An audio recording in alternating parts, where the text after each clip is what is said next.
former convener, Manipuri Language Advisory Board, Site Academy, Akanavalangira Professor Academy, Professor Maria Akshay Kumar Singh, former head of the Department of Clinical Psychology, National Institute of Medical Sciences, Nepal.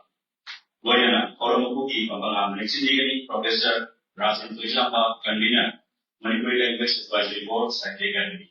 Oromasi Pampamina Muda, Exigency, Masigi, Chief Guest Professor Devi Hari Singh, Akanavalangira, Professor Akshay Kumar Singh, Loyana, Oromoku, Professor Rajan Tuilapa, Exigency.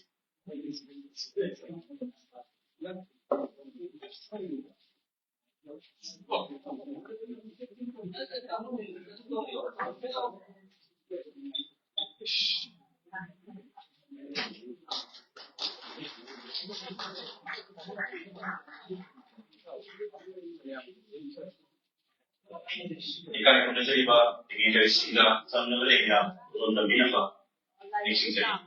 Ikan pun jadi bah, ini dari situ, sama lelah, belum lebih apa, ini singa. Oh, jadi bah.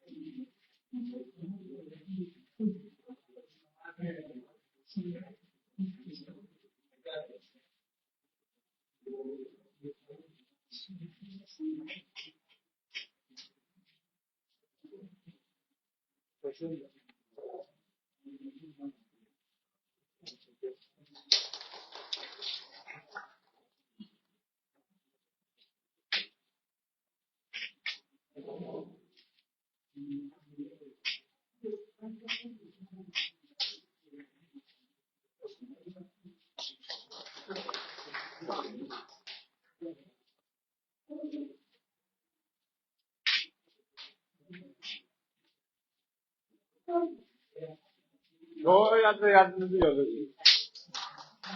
Kalau jadi, maka kita nasi orang untuk bagaimana nasi CPS presiden di esok mana seperti apa menggunakan itu.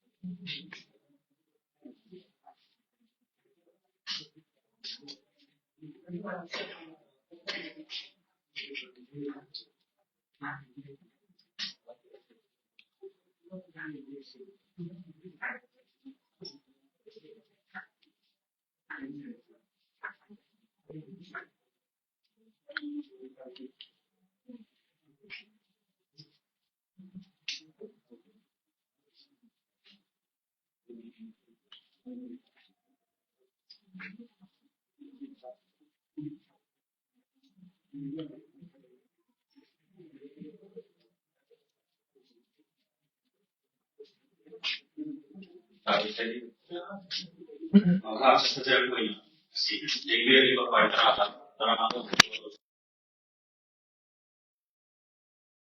Assistant Professor, Department of Manipuri University, Kanchipur, Nepal, Exigency, Dr. Naureen Anizawaite.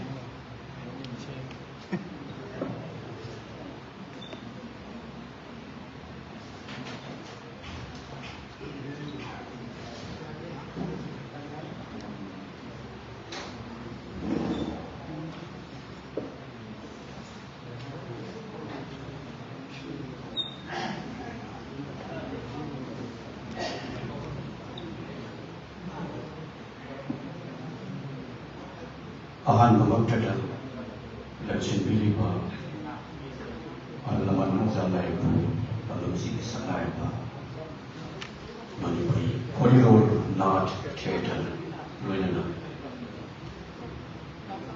Korsi Manunda Tenri Pai Omama Ahan Bani Komana Kolam Janita Mokshari Omama Kamashi Nasi Jondi Tang Koridor Toy Yai Farama Koridor Nabit Mawajin Gamarunda International Olympic Days taba yang ऐतिहासिक हुआ यह unit असीना Assam बा communication योजना रो Asian address की Assam communication di banner Makhada Ahan Boyna Dr. Lifetime Koyang Simhagi Ahan Balai Banner Moyang Musu Manipuri Shaitya and Tuanda Naya Wari City Pondu Sabi Assam Patrol Masjid Daisa Nation Biliba Koi Pumna Mona Pedo Indonesia Najariba Professor William Bihari Singh Hanagi Manipuri language and Pajari Secretary New Delhi former convener of Grandpa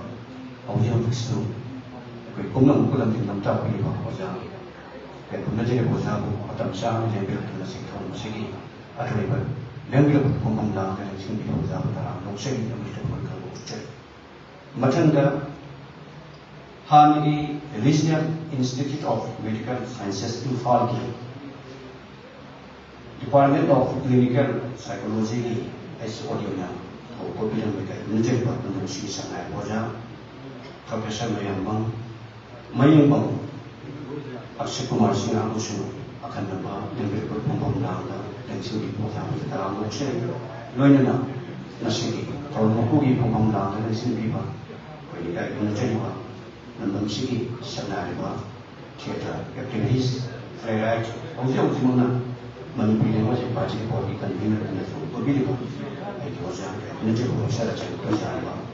Oza, masih kalau nak pergi pemana, di sini kita masih nama kesini. Oza, masih kalau mereka ujian ini di tanah yang ujian. Loinana, mah di sini, dalam sini sana apa, kerja aktivis, literary aktivis, theater aktivis, loinana teman-teman bang, simpang tadi biri bang, patu nak kerja bang, dalam sini nak. Lain tak so, loinana saya tidak lambat. Dua dengan kawan yang kita, orang lain baca. Pemula, loinana dalam sisi sangat sekolah sih, maupun dah dari kenal Dr. Koyenga, depan nama tu dari Nabi Liba, orang sih mengkes tumas polis nombor ini. Kerana punya posisi, loinana media ni boleh pangsi. Baca pemula, kita lah option, kita itu mana option.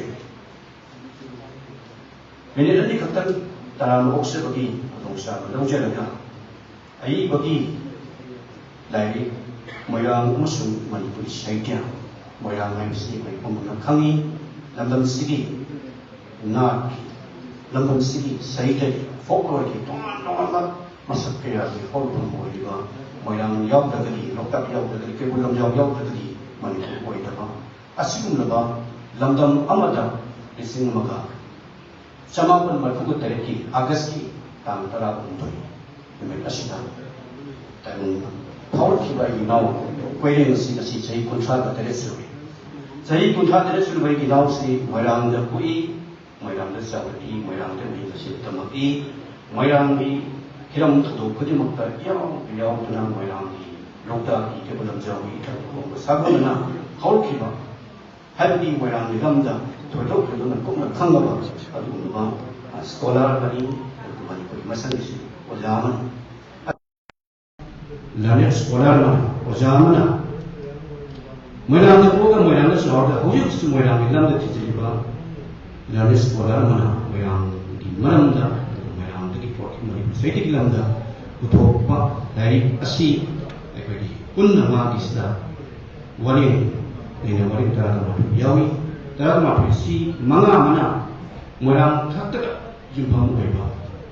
Merang kita, merang di punai, merang di salai, jet lagi, merang di ayam memang tak usai bagi, teman-teman tak tersuah orang bagi, semua teman-teman berhidup sehingga jumpa mereka, thongkat jawab, nina jawab tu wali mengani, mengamati mana teman-teman menyebut Nobel di mana dah, menyebut luar di mana dah, atau menyebut Nobel di mana dah, teman-teman dah literary relationship, simbol sampai seminar, mana artikel sehingga hak dibawa, jadi kita sentuh orang, mesti itu orang, form pada. Pun negara matrisi. Aduh, ini macam apa? Kami memang ketemu kita betul mesti. Lain si merang hari ni, merang ketemu di lepas. Hari ni merang selai hot pasti kan merang ni punai mesti kita. Masih kata sudut dari nama, ini jauh dan nak betul kaya. Aduh, kamu ayam ni mak kau saya ba, aduh, kau kepi keso orang ba. Sini, ani tu pun jelas tak. Coba leh, kamu ni sebut betul kaya. Semakin tu bukan lagi. Kau sih macam Manipuri sekolah ada di ba. Manipuri, merang ni baru dah cicil liba, Nengaroi memang ada tujuan mana bagian begini. Dua dan ada reaksi marus ini sih kita ada. Pungir itu medium yogi. Medium ani mau script ani mau dah yoga. Udah gedi. Amka suhena reaksi. Hena anu bukan lagi pemilu sudah orang apa talk sudah punya sudah itu kan. Angini yang satawi. Matung gedi. Aku reaksi. Tak hena situ juga. Hari teman-teman sudah terlalu motivasi dah ini dah. Orang tu nak tu pergi ini asal kan ni asal bah dari ama ni ada betul betul mirip lagi nak beribu ni aku nak kerja tu untuk ini beriana manipuri beriana manipuri tarana apa untuk ini matung kesu mesti henba dari kerja tu kan betul betul semua hamzah bagaimana dah jadi sini kita angari maka kami berkata menjadi dan sedikit itu mereka menjadi konon kamu kesulitan belum jadi dalam usaha ini terbuat kerja.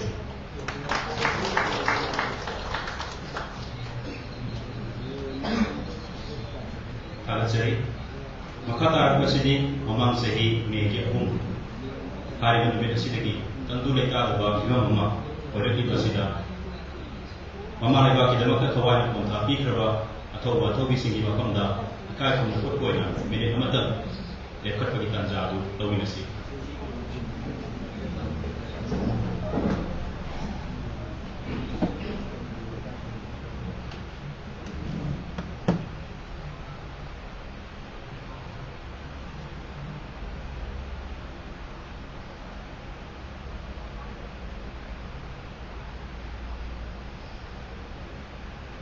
Culture. Tolongi maka sekadar koina asigi tolong asigi faidagi maru serap itu lokat jagi nasi Dr. Laisram Poireng Singh iba Moirang Amsung Manipuri Sahitya hai magari kasi pongbi tanja dolok jagi nasi gilai kasi nasi chief guest na pongbi nama nising jari dari pongba sida dari kasi iba Dr. Laisram Poireng Singh amadi Assam Communication ki coordinator AC Netrajit Su Satya Binava nising jari.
Samul Communication Approval Dr. Laisram Poireng Singh ibiba Moirang Amsung Manipuri Sahitya Kauba Naina Wareng Lari asi mayam Honda ayam untuk.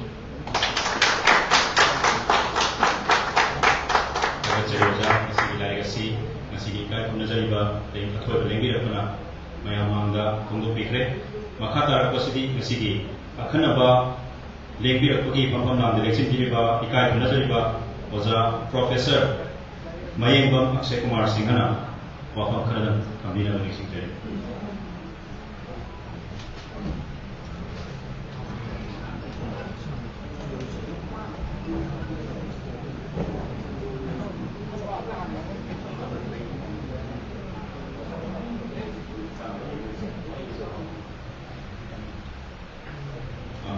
Maratana nasi ai bana kuning boy wafam khara pongdok binaba ai singtere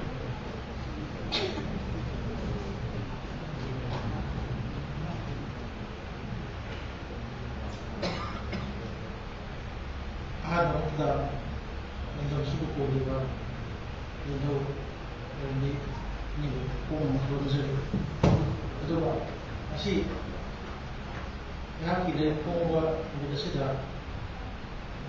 हज़ार बुलाना हो India की बात दायरे दिन से जुड़ी बात मुझे जो बात मालूम है अथवा ये बात लेवल पर प्रोफेसर किरण यहाँ इसमें फॉरवर्ड कंटिन्यूर हमें भी लोगों से गाजरे को स्वीकार करेंगे खाना भी रखा प्रोफेसर नहीं अक्षय कुमार सिन्हा फॉरवर्ड इस वक्त department of Clinical Psychology, Regional Institute of Medical Sciences, Imphal. Former Professor Rajan Tujamba, convener of the University of Graduate Course, Academy. Home for the Reservation Captain Richard. Who are part of the Zebra. Allowance, Library, Satisfactory, Nagati, and the River Home Producer. Masih ayaki dari kesina, masih ham dari kumpulan ham dari, jadi ayaki masih ponsel juga dari masih waringi, nanya waringi dari ini. Ayah kumpulan merah, nong maksud aku itu soal kumpulan, jangka kuda merah di lokal pada mau Misalnya kalau tak ada di Saudi, orang ada di Korea, orang ada wahai, orang yang menjual barang nanti, pasal di Korea, lain di pasar ada di Korea, ada undangan itu. Itu gimana kita lagi ibu biar ni maksud orang di layar di kamera di orang, ada bisa pi ngai lagi rumah. Maka di matu ni layar di masa apa orang di jadi mereka tu kaya maka di tu ni nak anak menjadi yang saya tu ujar orang mereka orang lagi tamu itu. Ayah seorang orang tu masih di orang di pasar apa semua nanti dari itu pasar masuk yang jauh tu dia di sini dia apa tu lagi. Lalu kalau lagi mana universiti dari pasar tu pandai. Aduh, angkai dari apa tadi? Masa wajibnya dari ziarah biar tu dengan zara zentu jalan kerana wisata itu mesti. Dua lagi wisata tu semua orang alam itu orang di mati serta harus dari tu semua sesuatu yang wisata itu. Ayah kita itu sudah orang mari lagi apa topik semua musuh mari koridor ki manusia lagi buat upanyas saya Aliba Saitani Sorokra Eda Manzawa Karakatana Nina Wari Kari Resta Hapse Eham Hapse Laga Aini Izariba Wari Nina Wari Smesi Eha Urana Aini University Aloiba University Pariana Sumura Pazar Nihadu Matubuti Nasade Eha Tampasar Pa Aiba Moina Sekolah Moina Aina Tinasar Pa Aina Pagoda Ninasar Buddha Tinasar Potra Eha Jadi sudah terjadi di tempat serta sekolah mau ini yang ada di sini datuk seri itu dah. Haki dari kasih sahaja apa masih dari kasih orang rumah tangga haki. Ia sih kita beri bawa cara sendiri jangan haki. Kau betul betul bawa pasal mati section lain sendiri tu nak ada isu kita kita pun yang kita nak. So mati yang kita beri itu benar nak.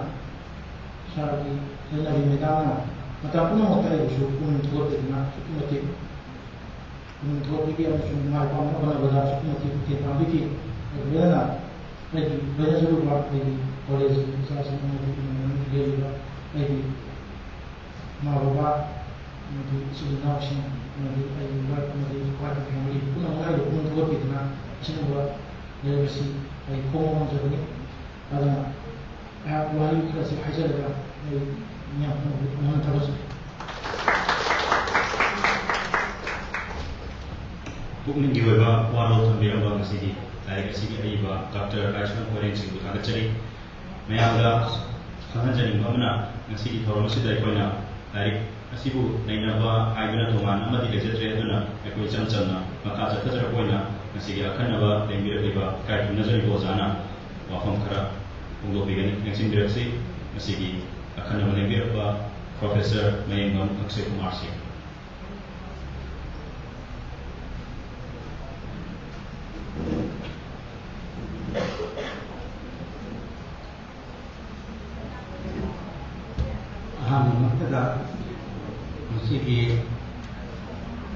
Assam communication like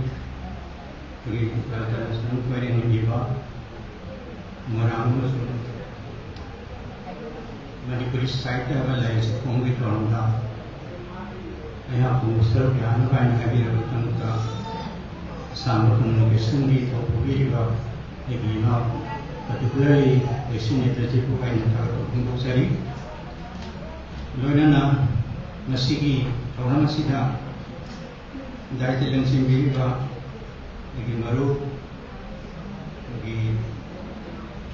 Kurin Bihari Singh, Dr. Bihari Singh, Professor Bihari Singh, the former convener Manipuri language, advisory committee boards, the Manipur Committee, City President, mentioned Professor Rajan Vijanga, and Mahamudana Cherry, when an Amalan Simbiva, Aiki, Manipur Sanaiva, personalities here.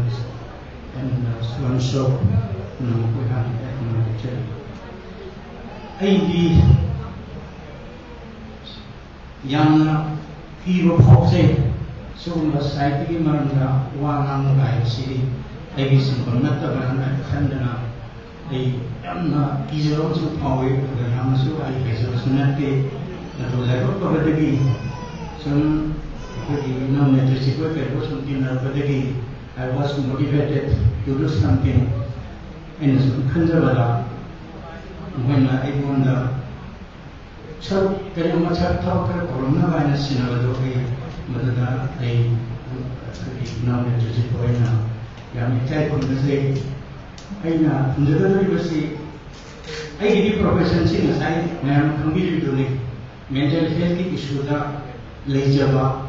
Pero literature kasi tulong na tawag sa lugawa at umamis ka mga nandiyan po sa banin at kasi yara lila pagkakati ang pamjada na diyan college da with science team mablog sa kabata marita it was in 1958 yang puyatoy wari kung lila ang kapsahay o pagilay ba ang kulay na iba Miss 2000 na lila ang sana lang matanggi there was a principal seat where he got to job and no way or it's memory seat something like a solid. I don't know, so come to the Lako, Canada, or the Lila, and the Matuna, so the Laka, see you, only Lila, Dominica, Lila, in the water, President Pova, Kaishu, property of the man of the security. But the book, Live Pava, Swagi people, Hagara, Sumanus on 4%. I didn't identity to the Nakasaki. I Pura, Haikare, but we never understand Manipur Hammer Library and Mars. Marcy Matamanga 1949, Marcy Agreement, to give the son of Maharash's name, or whom Sinasungo were in a Luina people of my own Manaka, but the man of my dying of them. Darisi Marjaki Matanga, Karam Hankam Marjasi told him to have a second figure, Haibata, City and Batayim 11. I don't know some what is side. I won't know a partner Dayim a motor Tame, Masi a Pomerian key. Madame Duda Aki Kihanasu, Haibakamu, Salary, like to form Laumo, Masiana Kandrovasilo, which to me. I did Mazeto to see the family yard of Portobello together at Aina.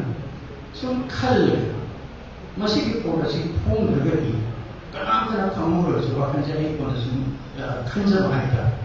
I didn't know Marina, why is this Hase? A Ponton toy, Ponton, they say, former beer. Eh, but not a mammy simple. And Masiki, Ponton with the edition that they can't travel, or in the village. I don't know, like when the poor Pergati, when I know my wasn't it, the family of my country, like say, the Portugal. Yes, นั่งที่ว่าตัวไอ้ตาวันหมายตัวไอ้ภาษาที่เราที่ว่าอย่างนั้นก็มันต้องเป็นการตะขันให้มันสมาธิไว้สาบเลยพี่อันนี้ทำไมตัวสิ่งนี้ตัวเดียวมันก็มันการนะที่ว่ามัน suggestion ตัวเองพอผมเสียงตัวตัวนี้คนนึงตัวผู้สิให้นั่นนะมันต้องเสียพอผมสิ่งที่90ก็ for sure มาสิอันนี้2004มีวันนี้เลยผมก็ตัวสิไอ้นั่นปุยUniversidad, Manipur University sudah tanpa pergi Manipur dan lagi wajar boleh dan tahu ni. Ada macam ada baca dan buku yang dokumen yang tahu ni, Manipur Sudah. Ada di Govinda Sichan nanti Govinda Purandai ada yang orang. Tapi, ada yang Govinda Sumihan nanti kanjar bahaya. Tapi, jadi hal yang berlaku. Rumah, di mana sih dia mana? Dan masih tahu saya, lagi saya. พวงมาเสร็จก็พวงมาต่อเสียอันที่ของต้นมาเสียได้ตัวเวลาอะไรกันนะตัวนี้แต่เราเริ่มปีเลยวันนั้นสุดท้ายสิ่งที่ฉันเรียนรู้ตัวแต่เราทำงานแต่เราทำตัวเวลาเราทำฉันนะไอ้ตัวสิ่งที่เราสิ่งตัวนั้น somehow เราสิ่ง2004นะฮะมันก็เป็นสิ่งที่ surprisingly ก็เป็นสิ่งที่ผมมาเสร็จท่านี้นะ completely was out just like a hot cake Permainan dulu. Ada ni, karena bukan langsung pergi ke mensi atau dan ia kepada kaya. Ada yang kali, lain sana di kita tahu, ia kita mulai parti. Jadi kami tahu bahawa dia nak tahu dan masa di kami mengambil pemain hasil itu form dan just maupun power lain boleh. Atau so 2000 kopi slowly atau within short period atau naga konsep kita tahu ni single kopi kerja. Ada masih lagi mengajar di studi. Hozki pahala berserta asina. Like segi kenosi, berpuluh nak 2021 dah. Still remember. Suka pungjabi itu terberat terkait si minister ni kan ayam. Ayam ham pakai si panen cakap. Kaya tahu lagi si panen kaya puluh kilo ni. Esok tu si minister ni lagi kerana lalu sebenarnya kaya lagi mana Shillong itu lagi tu. Shillong 1949 oleh tu lalu sekarang pun Thai. Ada lepati, orang tahu nak hai benda ni, jangan itu pun nanti. Tersenai. Sosan hai benda ni, no hai dia hajar. Tahu tak bu? Lagi si pun nanti pun nanti buku ada. Dekat mai pun lalu translation apa ni? Kali English ke Hindi kan? Kali yang mana di English ke Iraani. Kau saya apa benda tanam apa? Saya kini hari si bagian si pun dengan jadi. Di Hindi tu. Pergi ke ini Manipur tadi yang baru ya kita mempanggil lembaga sekolah semua kerana sangat semua research kamu semua yang pamelan itu ada siapa yang tahu dengan yang pitokan kalau betul dan lain seperti form dia ada form tu sih dah si lain si form dia lagi saya juga yang saya pegang masih ada benda semua nak buat sekedar siapa yang buat kerana si level provider dah commissioner mau orang di mana mana tinggi enjoy nak ada asal terjadi puri lah jadi nasi commissioner si nasi kerap ni lega ada yang mengumumkan mana bisa seperti ini wadi yang sana ni wadi amat orang tu yang agak berbeza kali no kali tu sih komen tu sih kan semua tu orang company atau yang ekset phone dari sekarang phone rumah dari saya main si phone dari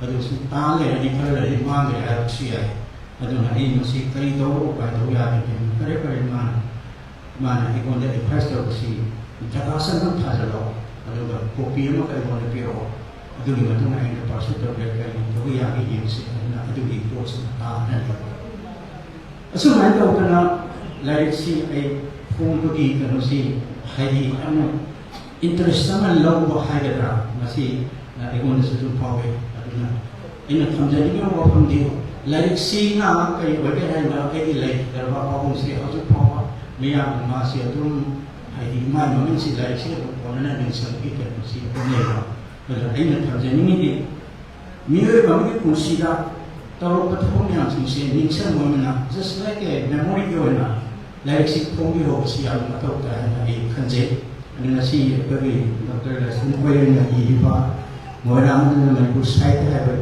legacy. As it certain of young Pachava, Itiasi Koiba, but my only unique Koiba, like Gurangani have seen a Pajaji, a party party, and Masum Hana, Kanamani Sinchina, Mari Sinton, the Pachana, genuinely had a honest had a thought of women, Sisi, Kanapati, Pokinato, and they can see that the machine Madame Amatune Panjake.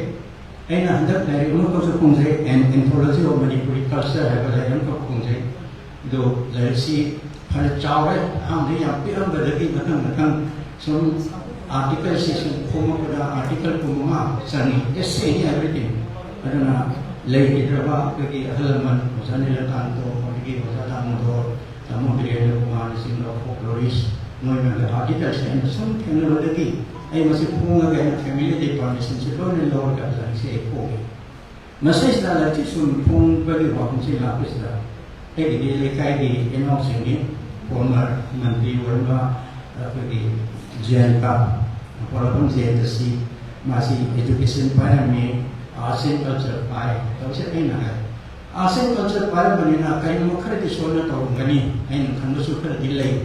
Although, like or not, we talk about it very heavily. And if Kano has a way to do it, it's signal young to be mountain to the unit. And very you get again. I know. 2008, I know the psychology department and education department of Kusan workshop on the top. No, we could need money to a workshop program, Sicily, Zama and Pay and P. I don't know, Marida.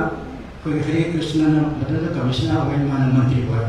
One is an Lava Sava, Caterina San Papa, Education Department. I don't know what's in that of like it in Guamansi, I don't know, programs in 2008, 2011 was a continuously every year, in Nuni Mangani, Tomato, Profit of Pina, and the Sita workshop programs, Maruana was asking in Maruta. Much one of the contribution. Education के field ना, अदेगी arts and culture के field ना, literature के field से क्या है, जी कलोमा कोई ये वाटन सुमाना इंस्टीट्यूट तो, हम गन्ना माइक के मनी कोई चीफ मिनिस्टर के आर्ट्स की तमाम है गन्ना सी थिएटर तो लोग करी तो लोग लाए को कम हम सिंगा सही ही वाला फील्ड के वाटन में कर, सी सराना 2000 से ना, yes 2000 2 lakhs China maximum and 1,50,000 and 1,50,000 China. Nothing give it and see the man was not only. And again, a word must man installed on me. Madu Aham the deep, listening a lot of over my house, whom you will seeing me as in the ways on the side. I don't know you had a day, I don't know, one article article for. My policy is enough. Like it cannot have. Yes, Nagi Asoba, Kunuri 40 card, I don't tell me. It's a very good contribution. A good comment to do no, and high enough huggy to it. I don't need, I don't know. When I come in, like I went out on my man to you, many and all the say, so then we keep on you, not really let me have to come on and I will be huggy, mustn't it? And I from the new open the Larixi Ponsi. But the Larixi Ponga. I know from the Dimina, like see, Carbolite, another issue of money. Manipura for me, poetry, poems, stories, novels, dramas, that's the point. Assam Communications is one of the publishers. Manipur, you know, the fighting the like machine again, we published over Sanam and Sanjani, Okiba, how 100 particular also. I don't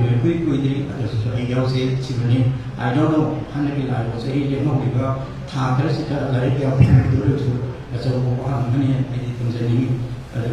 Mati Mateo, like Pong said, I did the same hand, Mayasulovio, Mavasian, Magi, any contributions when he died from the hospital and I continued. Madam Sana Lozer, a Sanjay Zarabata.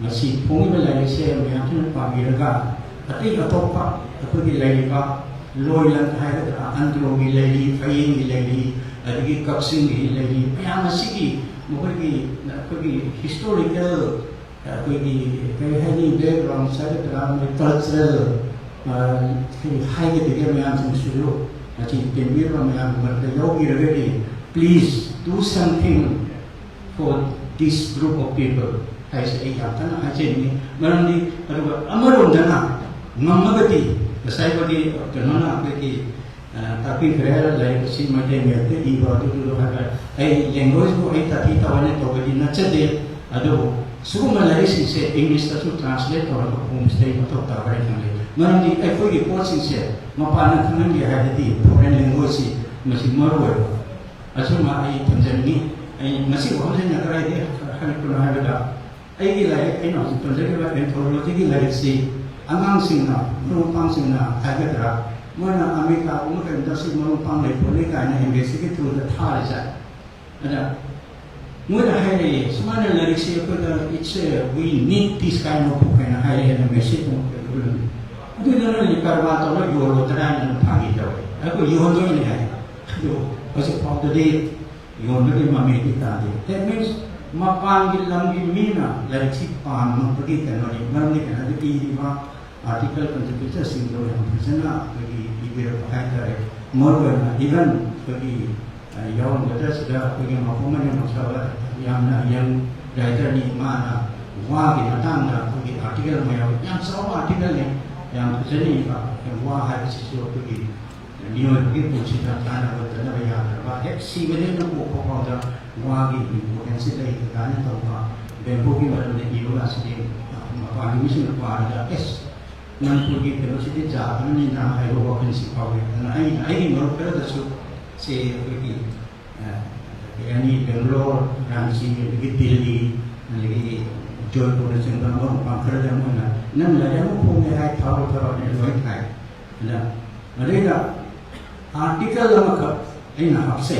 Artikel si, kamu semua ni ibu ramah lagi, batang dah. Ini every words yang harga. About kalamong sa dagat man say ni tayo dito to man sa ingasi ha say makon lari ko pala lari ko kursi na to say English na Hindi na ani si translation to ba and may ne Bengali may na sila homeless sila mapan ni mission sila okay Hindi lo ni si yung kan asmani po ta sumana sumba ko gi kaya ni lyricist ada po ada yang berjumpa Malaysia, India ini mana, ini sebenarnya yang tidak kene, yang nak pergi, nung lagi tahu kan orang yang ada nak, kuda kamen tori, aduh, asal mana, aina, aja si, aku ini lagi pak, aku jangan nak joinin modal coaching saya, ini kursi, kamu ni hire lagi, hari bapak orang universiti lagi kursi, ini bapak orang pun saya, aduh,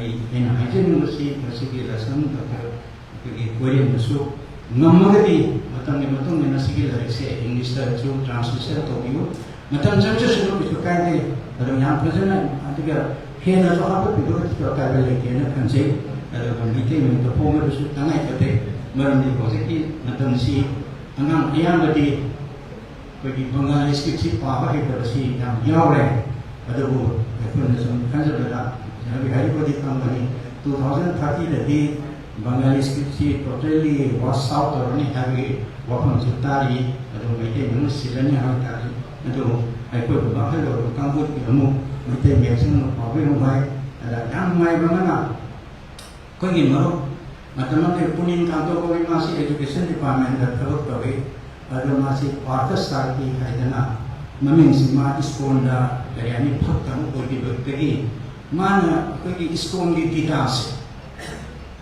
yang sawi belum banyak keteman punggai tesi lising kaya no kata ini kan belum banyak kepunggai ada belum bisa memanjul pada singa sama lo masih teman irisi pergi surokasi pergi kena yawi Hindi yawi Melayu yawi English yawi itu bah kena translation Melayu tak Bengali skriptor Melayu skriptor itu ada anis itu bagaimana kena bagaimana Bengali hai mana hai Melayu hai mana hai atau dari sima ada si pongi atau wajar lagi kena terser corona ada sima si pongi atau ini penjelasan ini kena ada asagi kena Bengali skrip apa tu tu betul betul orang di kita tu apa bagi solusi boleh ada hanya penjelasan wani यारिङैदि अखोगी language से सुनबसे option बिरगति हेना मपुं फाबा लैरमखौ ओइबिन हायना सा मगोमां याबि दो हेना नलुगि comment तौसिनि बहु खरजे हाजरा ए म्याबि कानो या थुंजे म्यामुं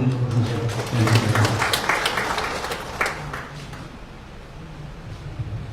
यामना Marik चुंबो वाफम थंबिरंबा उजाबु थागचरी ngasi phong ibadai ngasigi aiba Dr. National Korenga hanggalapagi matungina mahana puriba college adugi principal sulengi yang tapire ngasi president ya balojaraga apam kara pongdo nabagi tanja lojage next introduksi Dr. Wahengbam Robindro principal KS Kula Women's College Nambo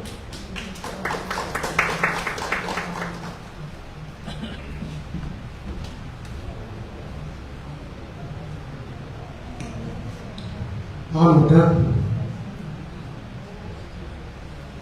Kaimu Siviriva Paru Kunjai Penerana Nasiki Sirum Raba Ai Now Lasun Dr. Lasun Query Na Ahan Bawina Pong Ba Lady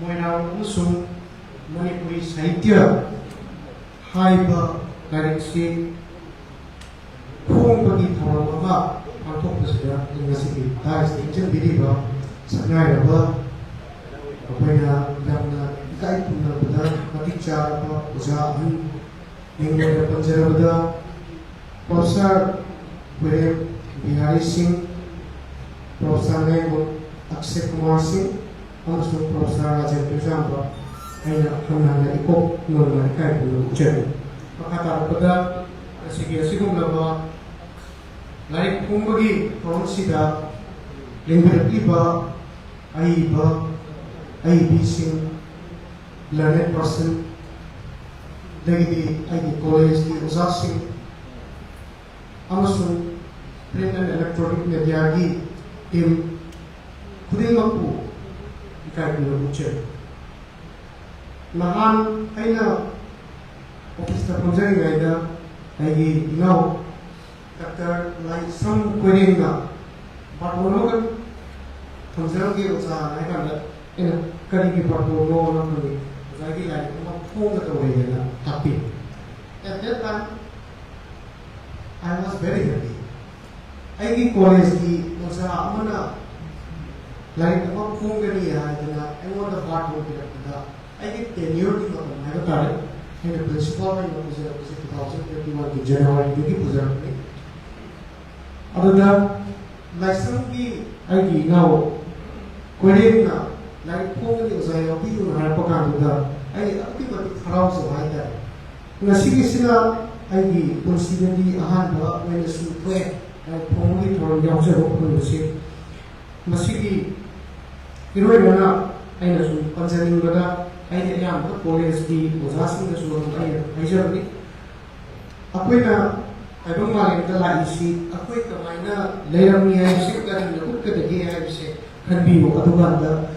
We should contribute something to the society for the betterment of the future generation. High in the Hanana Panjaba.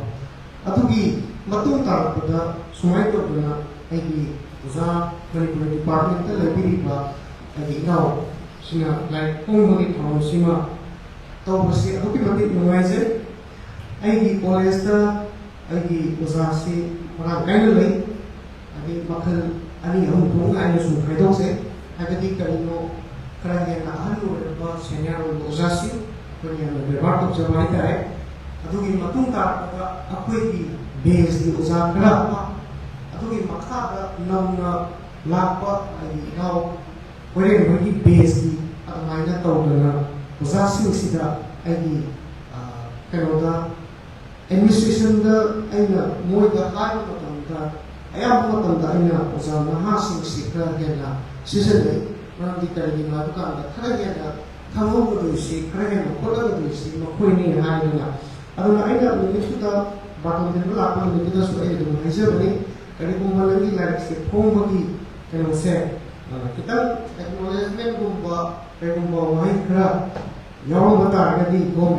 Tagapan, the department, Tagapan, the police, Tagapan, Yom Targadi, ꯀꯩꯒꯨꯝꯕ ꯑꯩꯈꯣꯏꯅꯁꯨ as a head of the institution ꯑꯃ ꯑꯣꯏꯅ ꯑꯩꯈꯣꯏꯅꯁꯨ ꯄꯥꯡꯕ ꯌꯥꯕ ꯃꯇꯦꯡ ꯈꯔꯗꯤ ꯑꯗꯨꯝ ꯂꯩ ꯍꯥꯏꯗꯅ ꯑꯩꯅ ꯃꯉꯣꯟꯗ ꯈꯨꯝꯖꯕꯅꯤ ꯑꯩꯒꯤ ꯏꯅꯥꯎ ꯀꯣꯏꯔꯦꯡ ꯑꯗꯨꯛꯀꯤ ꯃꯇꯤꯛ ꯁꯤꯟꯁꯤꯌꯔ ꯑꯣꯏ ꯀꯣꯂꯦꯖꯇ ꯃꯈꯣꯏꯒꯤ ꯕꯦꯖꯗ ꯂꯩꯔꯤꯕ ꯑꯣꯖꯥ ꯅꯍꯥꯁꯤꯡ young and dynamic as well as very energetic faculty members, both women and men, animal ladies sincere way.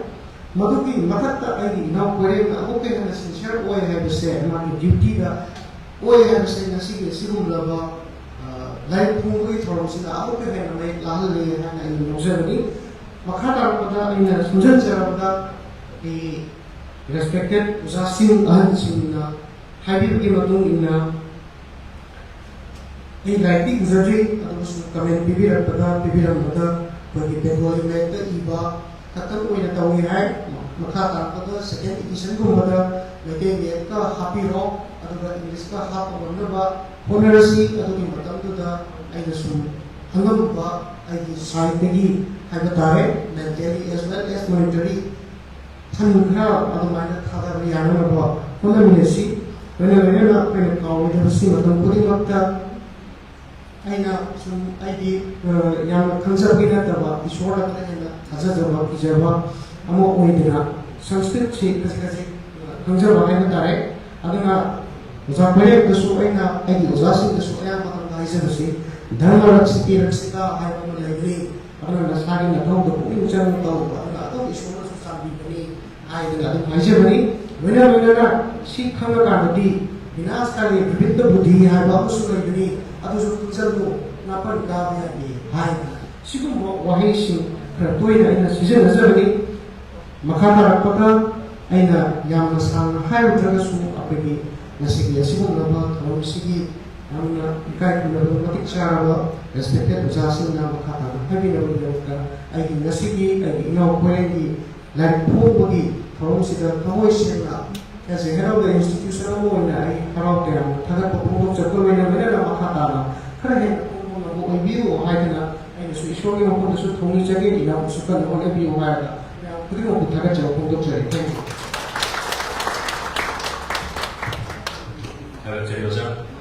Torongi, Makasa, Tajakoina, Siki, Kazu Najariba, a total Lebirapana, Pahambra, Ungopi of Mixing Jay, Mixing Lucy.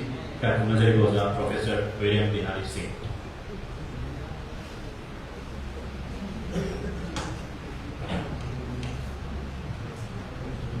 Yana Namatada, Daligashu Pubiba, Kui Assam communication boy in Mukiliter Tarate. Aduanashi Lashon Korean Iba. Moirang Musun Manipuri cited over Nainawari Rariama, Puji, Yama, Aina Mazi Numa, Potore, Milan Maram, Adia Nama, Laya, Adelaide Milachi, Makoki, the Hoki Pablo Jedi, a Mapirami, like Koreana in Potoro. And who Magla, she, any Impatam Damasi, such a project that they could be teaching me is a whole, Manipuri is a whole. Kangada yang kanaba, aku research pada horo terkuat dan bayangi, aku TV yawi, yawa tu kabuk cahaya gazida, bagi kabuk ini bagi nupi ini lebih nupi, acuki betik kukai, magi masih culture, haitare, bayangi magi pop culture mah, leje bersih, masih acuki betik yang masih jadi magi dari sini mapumen. Yao Baji, we came on Manga, Moyang in the Doctor say, and now I did it, Manga, Pari Manga Yao, Moyang in the Doctor. I think we in general Manipuri, the Topoan, Aduna, Machimana, Moyang, Kalsergi, the Juto, Havelina, and the Yam Moyang, Yam Topa, Aduba, my Kalsergi, Yamli. Lady Bayandi, love women for Makata. Amale, had no manner in Moyang Sarai, Moyang Yam Sing, Moyang Simon, Moyang Kunai Masa, Yam Sing, Moyang culture da yang le no ko chai siang na ayang le no ko chai ba ji ko gi moyang ka le no de ju yaw le tun la jin ni bi ta aduna madun mayang ni ji da ade kuyol tv te sawa ba ho ba ji ju ko gi kuyol ha ba de yaw le ko gi moyang chang ni da ade ga mo Kiki kudungak, kiki moyang kudungak. Haliba manga si mayang nani si mana difference kaya amati ibu lebih na mana ini ba masih manipulasi culture bi moyang itu kok masuk to tuali ikoi moyang kita tahu ibu ikoi na manipulasi na ujar lagi tu wali ate dulu lagi tu moyang uina moyang channel itu dia ikoi Manipur ke channel ira thungi adudi lai bi le baw bi channel adur mana maside ang thana ate dudi Manipuri site ki ngakani adudi atopo moyaka moyang gi culture je masida twa nai di nainan je ni man de ngi akui amo akui kumana abi gi ba ka bi Kacinggi, androgi, tuan kau culture bi, masak cinggi, yang ini jadi mingi hari itu, nah, ayi nah, moyangi lokak kerana kawi, ayi lokak kawi, nang lokak isha apa kali, kerana kali isha apa tu ki, idam apa tu ki nang bandi, ayi, adu nang isha apa tu kerana mesti yang dia nama ni, hari jadi jualan tu, adu nah. Hari mana yang si nanti tesis tu mana terjadi, mata dari kali ini sejalaga, orang ini juga culture mana semua yang si ini jadi maduna manipuli, macam masa sini culture ini secara usul ini madu ini tidak bongga, mapan ini sini kalau ada yang lain, culture ini jadi yang aku macam ini culture ini mayang kandung bewan. Aku asami sini aku je yang support apa, tribal kali, juga dari wajah orang kali, aku je wajib cai, ada cai, aku cari berdua mana ni yang tu, aduh, when they come down, they came to Manipur, aku ni sama aku ni anak kata, dia kali properly, kerana itu mesti, mana ni mesti disiplin mana, aku cari mau tidak apa mau, mana aku cari mau tidak, aku lunam ciri nama gaya wajah, jadi pi gosani gaya di 1944 dah, aku ini pastor ni, Bharatiya Gaya University jadi, aku wajah jadi wajah, saya ambil wajah ni lekat aku wajah, hari polo ni, university jadi ni aham.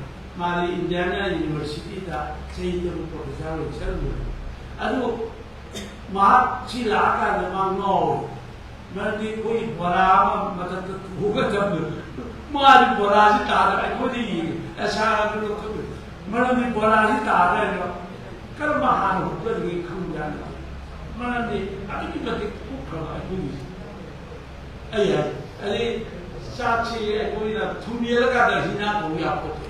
Siapa dia tu? Ayah, ada lumayan aku culture di mana? Kau dah so much complicated. Yang complicated pun aku mesti culture di mana? Tidak ada aku mesti sekarang orang ni pun yang siapa tu ni cari lah, jadi nak cari aku. Ayah, ada tu cuma maya aku boleh dah. Kau ada ni hero boleh mesti yang sakit. Iban ayi wajah ayi budala wajah ayi hindu kisahlah. Saya ikut meeting itu sah. There is no place for Hindu or a Buddhist. Indian भी हिंदू भी है। अमर करते जगाते रहते हैं कोई traditional गेजियन Singh दिल लगे नहीं तो सदा मिलता है अदुता है लोग ताकि नौ है अदुता सीधी चार सीधी कर कोई चल में आता है इधर मांगोना कोई सीनी ताकि अश ये शो कहते मस्जिद में पूरा मस्जिद इधो कदम नहीं है ऐसे या हमने कल्चर की ꯑꯇꯣꯞꯄ ꯃꯄꯥꯟꯒꯤ ꯃꯤꯅꯁꯨ ꯌꯥꯝꯅ ꯈꯪꯅꯤꯡꯕ ꯑꯩꯈꯣꯏꯗꯤ ꯌꯦꯡꯕ ꯃꯇꯝꯗ ꯏꯆꯝ ꯆꯝꯅ ꯈꯟꯕ ꯑꯗꯨꯅ ꯃꯁꯤ ꯑꯩꯗꯤ ꯌꯥꯝꯅ ꯃꯣꯏꯔꯦꯡꯗ ꯑꯩꯅ ꯑꯃꯨꯛ ꯍꯥꯏꯅꯤ ꯃꯗꯨꯗꯤ ꯃꯣꯏꯔꯥꯡꯒꯤ ꯀꯜꯆꯔꯒꯤ ꯉꯥꯛꯇ ꯁꯤꯗ ꯌꯥꯎꯔꯤꯕꯁꯤ ꯅꯠꯇꯕ ꯅꯠꯇꯣꯉꯥꯟ ꯇꯣꯉꯥꯟꯕ ꯏꯚꯟ ꯃꯣꯏꯔꯥꯡꯒꯤꯗꯤ ꯍꯧꯖꯤꯛ ꯂꯧ ꯎꯕꯁꯤ ꯀꯩꯅꯣꯒꯤ ꯍꯥꯟꯅ ꯎꯕ ꯌꯥꯗꯦ ꯈꯣꯏꯗ ꯌꯥꯗꯦ ꯊꯥꯡꯖꯤꯡꯒꯤ ꯂꯧꯕꯨꯛꯇ ꯍꯥꯟꯅ ꯈꯣꯏꯗ꯭ꯔꯒꯗꯤ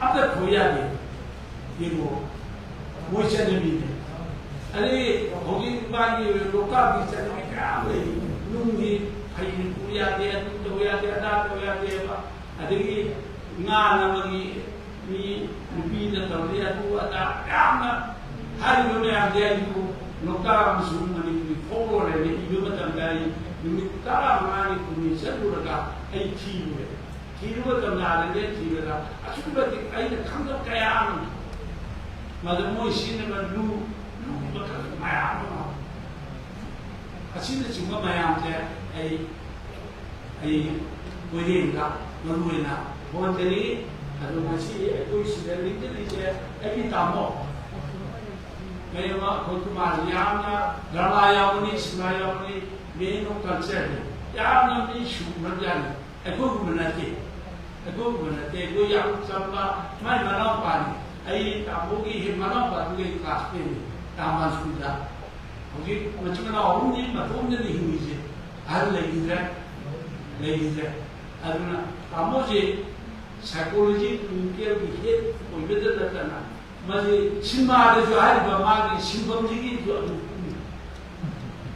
ꯑꯩ ꯎꯔꯕꯅꯤ ꯁꯤꯟꯃꯥ ꯗ꯭ꯔꯃꯥꯒ ꯌꯥꯝ ꯌꯥꯎꯕ ꯃꯤꯅꯤ ꯑꯩꯈꯣꯏꯒꯨꯝꯕ ꯅꯠꯇꯦꯕ ꯑꯗꯨꯅ ꯌꯥꯝꯅ ꯇꯥꯃꯣꯅ ꯉꯁꯤ ꯑꯈꯟꯅꯕ ꯂꯦꯡꯕꯤꯔꯛꯄ ꯑꯣꯏꯅ ꯑꯩꯅ ꯉꯁꯤ ꯐꯝꯃꯤꯟꯅꯕ ꯐꯪꯖꯕ ꯑꯩꯒꯤꯗꯤ ꯌꯥꯝ ꯂꯥꯏꯕꯛ ꯐꯕꯅꯤ ꯑꯩꯅ ꯍꯟꯅ ꯊꯥꯒꯠꯆꯔꯤ ꯇꯥꯃꯣꯕꯨ ꯑꯗꯨꯒ ꯉꯁꯤꯒꯤ ꯑꯊꯣꯏꯕ ꯑꯩꯈꯣꯏꯒꯤ ꯊꯧꯔꯝ ꯃꯄꯨ ꯑꯣꯏꯅ ꯂꯦꯡꯁꯤꯟꯕꯤꯔꯤꯕ ꯏꯀꯥꯏ ꯈꯨꯝꯅꯖꯕ ꯄ꯭ꯔꯣꯐꯦꯁꯥꯔ ꯔꯥꯖꯦꯟ ꯇꯣꯏꯖꯥꯕ convenor Manipuri language advisory board New Delhi ꯃꯗꯨ ꯍꯟꯅ ꯊꯥꯒꯠꯆꯔꯤ ꯃꯥꯒꯤ ꯃꯈꯥꯗ ꯐꯪꯕ ꯑꯁꯤꯒꯨꯝꯕ ꯂꯥꯏꯁ꯭ꯔꯝ ꯃꯣꯏꯔꯦꯡꯅ ꯃꯍꯥꯛꯀꯤ ꯂꯥꯏꯔꯤꯛ ꯑꯃ ꯑꯍꯥꯟꯕ ꯐꯣꯡꯉꯛꯏꯕꯁꯦ ꯂꯥꯏꯔꯤꯛꯁꯤꯗ ꯌꯥꯝꯅ ꯂꯥꯏꯔꯤꯛꯁꯤ ꯃꯌꯥꯝꯗꯣ ꯄꯥꯕꯤꯔ ꯈꯪꯉꯤ ꯂꯥꯏꯔꯤꯛ ꯍꯧꯖꯤꯛꯀꯤ ꯑꯉꯥꯡꯁꯤꯡꯅꯗꯤ ꯃꯩꯇꯩ ꯃꯌꯦꯛ ꯌꯥꯎꯗꯕꯅꯤ ꯄꯥꯕ ꯑꯩꯈꯣꯏꯒꯨꯝꯕꯁꯤꯡꯅ ꯃꯁꯤ ꯄꯥꯕꯗ ꯌꯥꯝꯅ ꯑꯩꯈꯣꯏꯗ ꯑꯅꯧꯕ ꯑꯩꯈꯣꯏ ꯆꯍꯤ 30 ꯌꯧꯔꯒ ꯍꯦꯜꯂꯕꯁꯦ ꯃꯁꯤꯗ ꯅꯪꯅ ꯑꯅꯧꯕ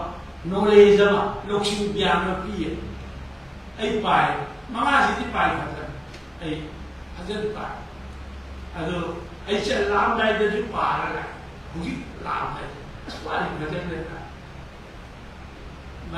ꯅꯪꯒꯤ ꯍꯧꯖꯤꯛꯀꯤ ꯍꯥꯏꯔꯤꯕ ꯊꯦꯁꯤꯁꯁꯦ ꯁꯦꯝꯗꯣꯛꯑꯒ ꯐꯣꯡꯗꯣꯛ ꯃꯔꯝꯗꯤ ꯀꯩꯅꯣ ꯑꯩꯒꯤ ꯈꯥꯗ ꯇꯧꯕ ꯑꯉꯥꯡꯁꯤꯡꯒꯤ ꯌꯥꯝꯅꯒꯤ ꯊꯤꯁꯤꯁꯁꯤꯡꯁꯦ ꯑꯩ ꯐꯣꯡꯍꯜꯂꯦ ꯊꯤꯁꯤꯁ ꯐꯣꯡꯉꯣꯏ ꯃꯔꯝꯗꯤ ꯀꯩꯅꯣ ꯅꯪ ꯀꯔꯤ ꯂꯥꯜꯂꯤꯅꯣ ꯆꯨꯝꯊꯣꯛ ꯐꯣꯡꯉꯣꯏ ꯑꯩ ꯊꯤꯁꯤꯁꯁꯦ 7 9 10 ꯍꯦꯟꯅ ꯐꯣꯡꯉꯦ ꯑꯩ ꯍꯦꯛꯇ ꯖꯤꯗꯤꯒꯤ ꯐꯣꯡꯂꯣꯒꯤ ꯑꯦꯝꯅꯤꯃꯔꯥꯒꯤ ꯐꯣꯡꯉꯦ ꯔꯤꯄꯣꯔꯠꯀꯤ ꯐꯣꯡꯉꯦ ꯑꯗꯒꯤ ꯕꯤꯗ꯭ꯌꯥꯁꯥꯒꯔꯒꯤ ꯐꯣꯡꯉꯦ ꯃꯃꯤꯡ ꯑꯣꯜꯂꯒ ꯑꯩ ꯍꯥꯏꯁꯦ ꯑꯩ ꯌꯥꯔꯤꯉꯩ ꯃꯁꯤ ꯊꯤꯁꯤꯁꯁꯤ ꯐꯣꯡꯕ ꯗꯔꯀꯥꯔ ꯂꯩ ꯐꯣꯡꯀꯥꯟꯗ ꯃꯤꯅ ꯏꯖꯤꯁꯟ ꯂꯥꯛꯆꯖꯔꯣ because you have the time correct tꯧꯕ ꯌꯥꯏ develop ꯇꯧꯔꯊꯤꯁꯤꯁꯁꯦ within a limited stipulated time ꯃꯅꯨꯡꯗ ꯑꯃ ꯏꯕꯅꯤ나 there might be certain mistakes ꯌꯥꯎꯔꯒꯅꯦꯕ ꯀꯩꯁꯨ ꯀꯥꯏꯗꯦ ꯃꯔꯝꯗꯤ ꯌꯥꯎꯔꯤꯕꯗꯣ ꯑꯃꯨꯛ ꯍꯧꯖꯤꯛꯇꯤ ꯑꯃꯨꯛ ꯄꯥꯔꯦꯒ ꯍꯥꯞꯄꯛꯄ ꯌꯥꯏ ꯇꯧꯕ ꯌꯥꯏ ꯁꯤꯅꯦ ꯑꯗꯨꯅ ꯃꯁꯦ ꯑꯩ ꯅꯪꯒꯤ ꯍꯧꯖꯤꯛꯀꯤ ꯃꯣꯏꯔꯥꯡꯒꯤ ꯀꯜꯆꯔꯒꯤ ꯁꯛꯇꯝ ꯍꯥꯏꯕꯗꯤ ꯅꯪ ꯁꯤꯗ ꯅꯪꯒꯤ ꯊꯤꯁꯤꯁꯇ ꯌꯥꯎꯗꯕ ꯈꯔ ꯌꯥꯎꯔꯁꯨ ꯊꯤꯁꯤꯁꯇꯨꯗꯒꯤ ꯃꯣꯏꯔꯥꯡꯒꯤꯗꯤ ꯍꯧꯖꯤꯛ ꯂꯝꯃꯤꯠ ꯇꯨꯃꯤꯠꯁꯤ ꯕꯣꯔꯝꯒꯤ ꯂꯩꯔꯦ ꯒꯧꯔꯆꯟꯗ꯭ꯔꯒꯤ ꯂꯩꯔꯒꯁꯨ ꯃꯈꯣꯏꯅ ꯌꯥꯎꯔꯤꯕ ꯃꯌꯥꯝꯗꯨꯗꯤ ꯃꯣꯏꯔꯥꯡꯒꯤꯗꯤ ꯂꯝ ꯃꯃꯤꯡꯁꯤ ꯈꯛꯇꯗꯤ ꯌꯥꯝꯅ ꯂꯝ ꯃꯃꯤꯡꯁꯦ ꯌꯥꯝꯅ ꯑꯗꯨꯅ ꯃꯌꯥꯝꯁꯤ ꯂꯝꯃꯤꯠ ꯇꯨꯃꯤꯠꯇꯨ ꯈꯔ ꯈꯪꯒꯠꯂ ꯃꯗꯨꯅ ꯂꯥꯏꯔꯤꯛ ꯑꯃ ꯑꯣꯏꯕ ꯌꯥꯕꯅꯦ ꯑꯗꯨ ꯈꯔ ꯈꯪꯒꯠꯂ ꯑꯗꯒꯤ ꯆꯠꯅꯔꯣꯜ ꯏꯚꯦꯟ ꯊꯥꯡꯖꯤꯡ ꯍꯔꯥꯎꯕꯒꯤꯁꯤ ꯑꯉꯛꯄꯅꯤ ꯊꯥꯡꯖꯤꯡ ꯍꯔꯥꯎꯕꯁꯤ ꯃꯈꯜ ꯌꯥꯝꯃꯦ ꯊꯥꯡꯖꯤꯡ ꯑꯗꯨꯅ ꯍꯔꯥꯎꯕꯗꯨ ꯊꯥꯡꯖꯤꯡ ꯍꯔꯥꯎꯕꯁꯤꯗꯅ ꯂꯥꯏꯔꯤꯛ ꯑꯃ ꯑꯣꯏꯒꯅꯤ ꯃꯈꯜ ꯃꯥꯒꯤ ꯆꯤꯡꯕꯕꯨ ꯑꯣꯏꯔꯣ ꯑꯃꯕꯨ ꯑꯣꯏꯔꯣ ꯑꯗꯨꯅ ꯅꯪꯅ ꯃꯗꯨ ꯃꯣꯏꯔꯥꯡꯗ ꯂꯩꯔꯕꯅꯤꯅ ꯑꯗꯨꯅ ꯃꯅꯤꯄꯨꯔꯤ ꯁꯥꯍꯤꯇ꯭ꯌꯒꯤ ꯑꯃꯁꯨꯡ ꯀꯜꯆꯔꯒꯤ ꯀꯔꯤꯒꯨꯝꯕ ꯊꯕꯛ ꯈꯔ ꯇꯧꯒꯦꯅ ꯈꯜꯂꯕ ꯅꯪꯒꯤ ꯏꯅꯔꯖꯤ ꯅꯪ ꯆꯍꯤ 40ꯁꯨ ꯌꯧꯗ꯭ꯔꯤ ꯑꯩ ꯌꯦꯡꯕ ꯃꯇꯝꯗ ꯑꯗꯨ ꯅꯪꯒꯤ ꯏꯅꯔꯖꯤꯗꯣ ꯂꯣꯏꯅ ꯗꯤꯚꯣꯠ ꯇꯧꯔꯒ ꯑꯗꯨꯒ ꯅꯪꯒꯤ ꯍꯧꯖꯤꯛꯀꯤ ꯑꯁꯥꯕ ꯀꯝꯃꯨꯅꯤꯀꯦꯁꯟꯁꯨ ꯂꯩꯔꯦ ꯐꯣꯡꯅꯕꯒꯤꯗꯤ ꯌꯥꯝꯅ ꯅꯪꯅ ꯂꯥꯏꯔꯤꯛꯇꯨ ꯐꯖꯅ ꯇꯧꯕ ꯃꯇꯝꯗ ꯐꯣꯡꯒꯦꯕ ꯅꯪ ꯐꯥꯏꯅꯥꯟꯁꯤꯌꯦꯜ ꯑꯦꯁꯤꯁꯇꯦꯟꯁꯤ ꯌꯥꯝ ꯂꯩ ꯃꯗꯨꯗꯤ ꯑꯩ ꯍꯥꯏꯖꯔꯤꯁꯤ ꯌꯥꯝꯅ ꯂꯩ ꯃꯗꯨ ꯃꯦꯊꯠ ꯀꯌꯥ ꯑꯃ ꯂꯩ ꯅꯪ ꯐꯣꯡꯕ ꯂꯥꯏꯔꯤꯛꯇꯨꯒꯤ ꯆꯪꯉꯤꯕ ꯄꯩꯁꯥꯗꯨ ꯁꯨꯃꯥꯏꯅ ꯁꯤꯡꯒꯦ ꯑꯗꯨ ꯇꯧꯒꯦ ꯍꯥꯏꯕ ꯌꯥꯝ ꯂꯩ ꯄꯩꯁꯥ ꯄꯥꯏꯕ ꯃꯅꯤꯄꯨꯔꯤ ꯌꯥꯝ ꯂꯩ इन्वेस्ट तौदबई वानी इन्वेस्ट तौगेब मीजु ले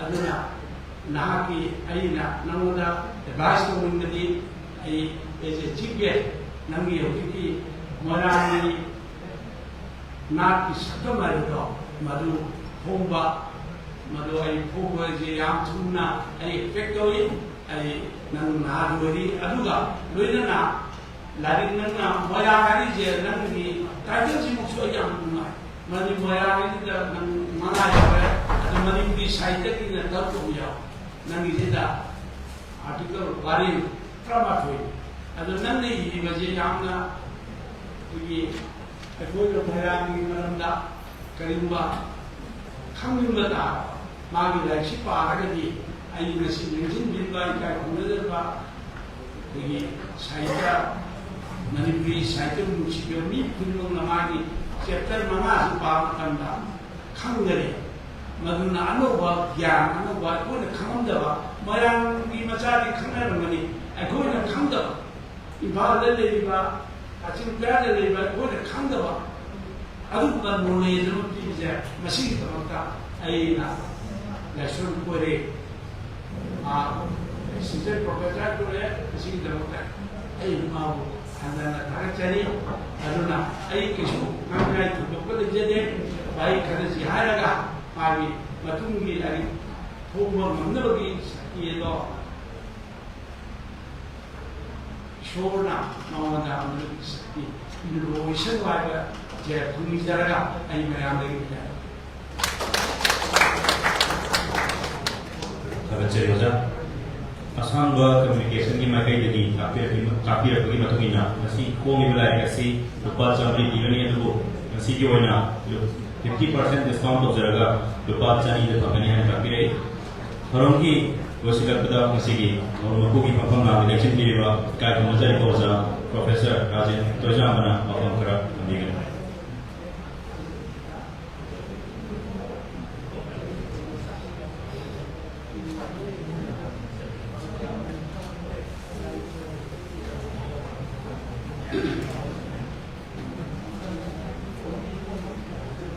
Asamba communication partner Sinduna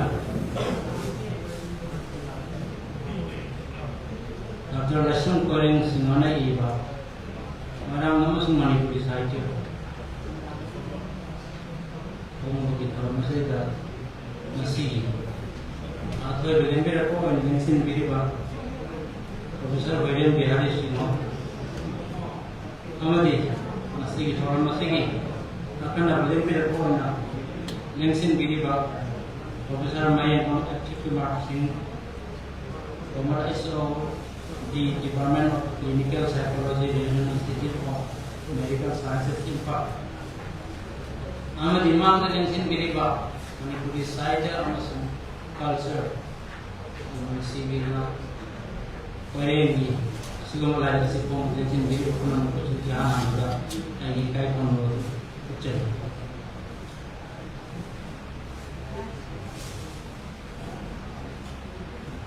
Korengi asigumba Manipuri amasung Manipuri Marang amasung Manipuri Sahaja harus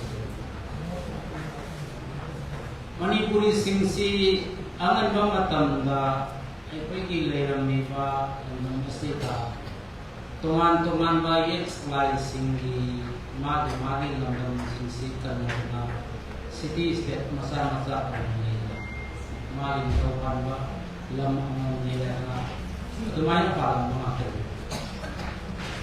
Madugi meratu itu moram siamane moram si ekoina Manipuri manas masih boleh ba moram masuk Manipuri saja moram haiku si lambang asli das haitegi oiba masak kaya nerun bagi haiku ma nak magi lagi itu, aduna magi lagi asli dah yang iba, moirang di malam dek iba, orang kerja jauh. Madugi seru kerja lima bersih aduna Manipuri saja. Adu moirang naik bersih ke Manipuri saja dan hari kaya munda bagi. Aduna masih orang kumatan lagi, itu ya hanggung kami. Moirang naik bersih koi ramai tu makul, ramai tu mereka. Marang thangsing aina marang thangsing haibasi karmaina la thangsing korelai asi simu nombo sorare no pakan yoyen duri masani hai thangsing na punto ko se karmai to gemu thangsing korelai sikana ada simu nonton suara orang pakai yorin bagi macam ni masih karena mau ada ikut dan itu berbagai macam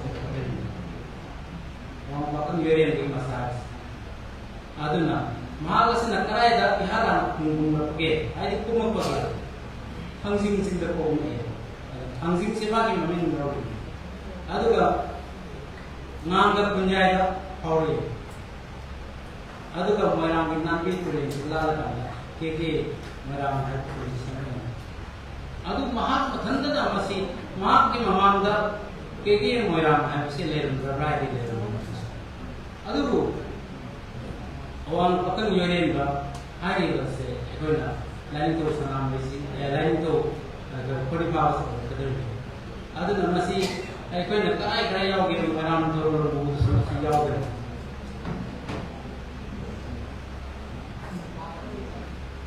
Perihal sina, moirang nangga penjaga awalnya adalah moirang nanti tu ni saya awak itu kadai wajah mau habis moirang le itu scholar sina kang nangge. Aduh nanti tu ni saya moirang ini gimana tu lagi? Tu ni nama moirang berkah policy itu sih berkah. Aduh moirang tu ikat tidak boleh moirang amai ibu cakap ibu cakap ni. Nanti tulen seterai lagi, itu orang ini hobi lagi bah scholar sengkina. Nanti tulen kamu nanti. Mereka bah, aduh itu su, ekoi nak, ini pelai singga gaya rau berta, orang teror mampu berta, paling bersingga se, lain teror kori pahal nak nanti kita pun, agar di koba agar, nak dalam jaya pahal agar nanti tulen lada lada, kegi orang ini sempat setia ini. Ada ni. Semua itu kalau dalam hidup mayam sing ani mayam sing dipulsar dekat dah mayam salai se kendi yang penting apa yang ini se pulsar aduh masih marat saya dah kena masih mamang sih dah kerana ada yang begini kuyo hai pun sudah kuang hai pun sudah ni ada gitu kendi yang orang ngang mau ngai pun sudah ni ada kendi ngang mau ya sih ngang bos salai ni kendi ada Pang hari bisa serang sangat ini, sekomen. Ada ini, kuyol hari isna, yang mungkin pakai di sana. Itu na, merang nasi kamai sahaja kita merang nasi kamai sahaja kita. Kuyol pang kita hari masih mayang, pola kami. Itu na, wafakan ibadah mana? Hangsing singkat koba ada, nang kalau dia ada power ka, nanti terlalu kan. Kerasi merang seperti yang ini, makin mana semua merang itu. Aduh, semuanya leda bimbang merang dalam masa. Manipuri singgi saja dah, Moirang London Mase, Yamaru. Moirang London Mase Manipur side Yamaru. Yemu Mase that called the Yariba, Equina. Now, Ting Kong Mabaka. Now, Ting Kong may be only in the Ting Kong is only without the toy. Aduga, Mangan was called. Mahana Loisinda Landa, Mangan from Putsa, came Ulan, Namakanda, Tarausi, and Equina, Sinariba. Tarausi in Hyderabad. Openness Harbor, Tarausi in Equina, Sorara, the Sapoka, Loyum Bagimatan, the Sinariba. To visit the Tarausi for me, I say, Taramai to the care of and we must be trumpet taken us in a say. I think what Mangal Konkusatin was a land, Namakan, Tingong Sina, Mahana, but I like Tingong the Haran, Humata, the Master Diary. Mahasi, I go to Lamajin Sing Zeta, let them put the Lamajin Pitana, Libu, TV Lora, let them mother of me. Lamai Mamu passing as a Mahasi, Mahasi, Sela Kandrita. Macam kita ngalor itu TV sina, kuman dah selo, kuman kursi umai bagi macam selo atau dah selo ada talat macam jadi, macam kuman kursi umai bagi macam lain kan tadi, langmai semua kita ngalor itu TV nak hayat bagi macam lain kan jadi kayu orang mana hayat Matang lain kan matang tu so matang lagi ni orang ni wahong kasi tolong matang mahat kasi maku ibu kayu tu nampi mapa sina jadi kurang kasi ibu itu sina kurang satu matang orang ni iwang lon namun jauh dia kasi boleh orang sana lah kuagi misalnya cuma itu tu na orang asli dah lain matang lagi nak tinggal apa kasi aku ni masih Tadi lagi itu luang waktu bising pamang luang waktu sibagi maka ada lakukan mereka ini orang apa kalau sedang pun sih kalau sih nasi nasi mesti orang yang masih luang waktu bising mereka kamu benar mereka mereka luang waktu sibagi orang jadi tim pun mereka semuanya lah iba asina mereka apa sih ekor kalau nabi ada mereka sih yang Angan rumah tahun tadi, angan ini makatan na wajib apa? Gambaran. Aduna marah-marah ni lamdam masih macam ini kau na. Atai dia salah sigi atau si putun na lokal lagi macam marah dia macam macam lokal. Masih dia meeting tu dah form ke macam dah 1432 ke macam. 1432 dah bina 67 log pada meeting tu. Itu komposisi, masih gimana masih ada orang atau kita ini betul. Masih gimana kita ada di orang untuk sana orang apa macam. Masih gimana kita ini tahu na, lokal dekat orang itu para orang pasti ada tu. Maduki, Lawrence itu, Hongki ada orang apa macam. Itu komposisi betul. Masih gimana yang sih punca dekat kita, orang sih sih orang sih boleh. Aduna ekoi hari ni ba keke dalam mana keke barang hari dalam asli dah tu iba tu atau ayam singa se atau ayam berjalan atau ayam berapa mati dari hari ni ham komen ham lagi macam tu kok iba saja ke tu masak sini enju nah baru ni anda ni berwari ni nanti ni iwang ke hari ni macam tu sama nah pangan buat kamu ni lalu saya ni masalah macam ni. Ada ni, lepas saya mengetambah orang kumbing dan bahasa pencernaan sendiri. Kalau ini, orang namai bagi macam dalam bahasa Indonesia. Kalau ini, kenal bagi macam dalam peron awal ya. Ada nak, hari ni orang ritual wari, meet legend, ayam cincin. Ada ini, tu saya bagi macam dalam kongjam apa ini. Kalau ini. Jadi singkut dia lagi macam tampil tu waris boleh. Nama itu sih macam mana kerja tampil macam macam ni boleh. Ada nama itu sih macam mana kurang aku pun asini asigum pamaya sing asi moirang ani ba ani pudi ba mo sen dai dalam tam asli dan lagi asli da musim sira ba ta pada ba teman wali teman ba dari teman bayar tapi teman culture di asu masak sing asi ke aja ki ba masak moirang sing moirang payun moirang ke payun asigum moirang sing ase Wairing na mahal ini berlari ketika orang di culture, orang di lembam, orang di orang di pengawas orang di sayur sini sekarang itu orang sini sini yang sini saya mari dari itu sekarang mau mana mungkin. Asal mana kondisi pak, orang masuk Manipur saja, mana mana kondisi pak mari dari SD jauh di mana. Orang naik mesin kerja Manipur saja.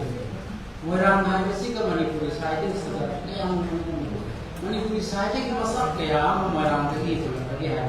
Madu di mana pun ada. Adanya masyarakat dari asli itu jauh di bawah orang kerja tuan bab polisi tuan bab writer sing itu terus masih relevan kok berarti. Orang dalam Malaysia ke Manipur saja itu ada punya sini mana ini. Adanya apa ni yang dia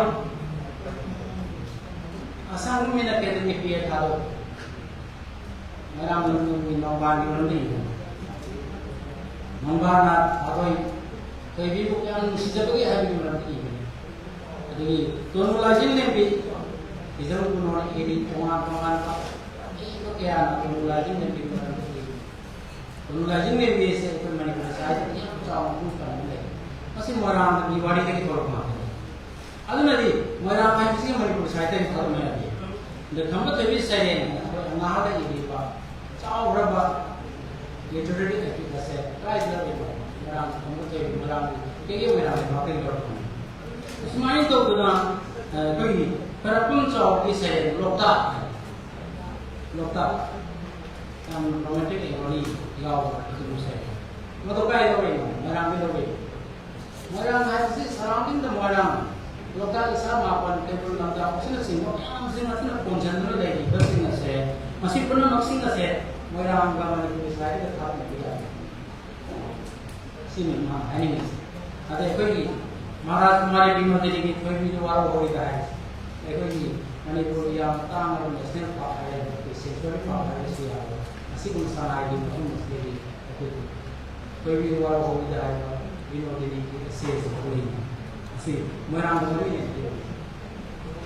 yang sih adana asita natana amu pergi haun to bagi drama singas haun to bagi drama yang singas saya pandai di bawah mana saya makan bagi mana dia awak bagi yang singas ini kopi drama yang singas itu tamna ada sih tamna awak itu ina yang apa dia post tamna itu email itu tamna ada imam tamna 1943 ini agam tu mana bawa itu mana ciri selain itu dengan Manipur drama ada agam tu mana tamna ini mana ambil lagi ini saya cakap mana ambil lagi ini itu mana ambil lagi ini nura santai ini mana ambil lagi ini thada thaba mana ambil lagi ini sasik thaba mana ambil lagi ini hai ni kita mana ambil lagi mari mari pusing mati asal itu benar yang lainnya yang berarti periode tadi hawana moirang dah lehram ni ba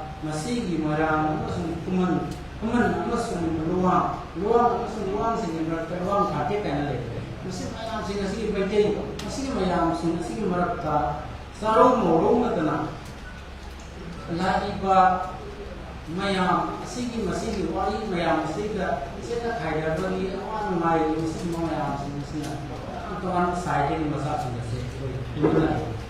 Kalau orang dalam masa, apa ni nulit kapal tu jauh dah. Nulit kapal ni kamera apa ni? Macam ni tu kamera ni apa pangguna. Dua dah berasa apa ni tahu semua. Tapi macam ni kamera macam ni kan. Kamera ni rokta. Ini kalau ni guys. Mesti dah masa itu masa ini ni. Mesti dah orang dah apa ni? Maksudnya macam ni tu maksudnya buat ni nama kamera. Apa ni? Merang nubi keluar ni merang si pada saya malam bukan apa ni ini tu masa jauh ni ꯑꯗꯨꯃꯥꯏꯅ ꯇꯧꯗꯅ ꯁꯦꯝꯒꯠꯂꯛꯄꯅꯤ ꯑꯁꯤ ꯃꯌꯥꯝꯁꯤꯡ ꯑꯁꯤꯅ ꯃꯔꯝ ꯑꯣꯏꯗꯅ ꯃꯣꯏꯔꯥꯡ ꯍꯥꯏꯕ ꯂꯝꯗꯝ ꯑꯁꯤꯒ ꯃꯅꯤꯄꯨꯔꯤ ꯁꯥꯍꯤꯇ꯭ꯌꯁꯤꯒ ꯊꯥꯒꯠꯅꯕ ꯌꯥꯗꯦ ꯃꯣꯏꯔꯥꯡꯗꯒꯤ ꯎꯠꯂꯛꯄ ꯃꯆꯥ ꯃꯌꯥꯝꯁꯤꯡ ꯑꯗꯨꯅ ꯃꯅꯤꯄꯨꯔꯤ ꯁꯥꯍꯤꯇ꯭ꯌꯒꯤ ꯁꯩꯔꯦꯡ ꯋꯥꯔꯦꯡ drama novel, epic, legendary, epic,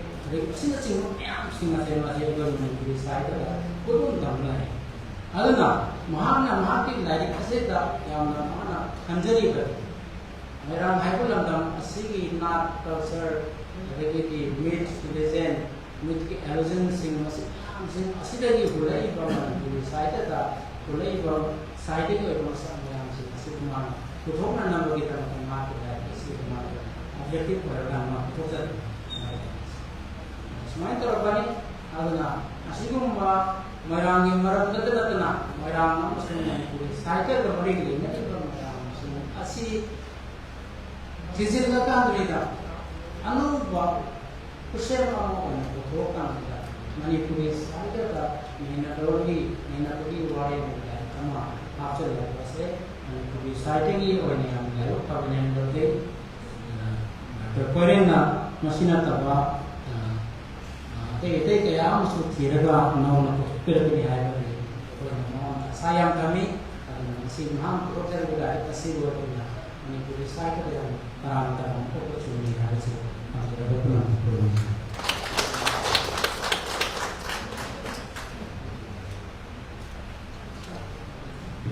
Tarachayosa, Arroyo Moina, the Ingrid Quaiterada, Taramo, Pukiwalotamina, Exin Direccy, AC Nitrogen, Coordinator, Assam Communication.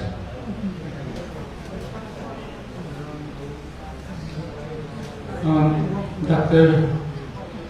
Lasham Query, Eddie, Shira, Ina, Mana, Eva, Madame Musuman, I can over legacy.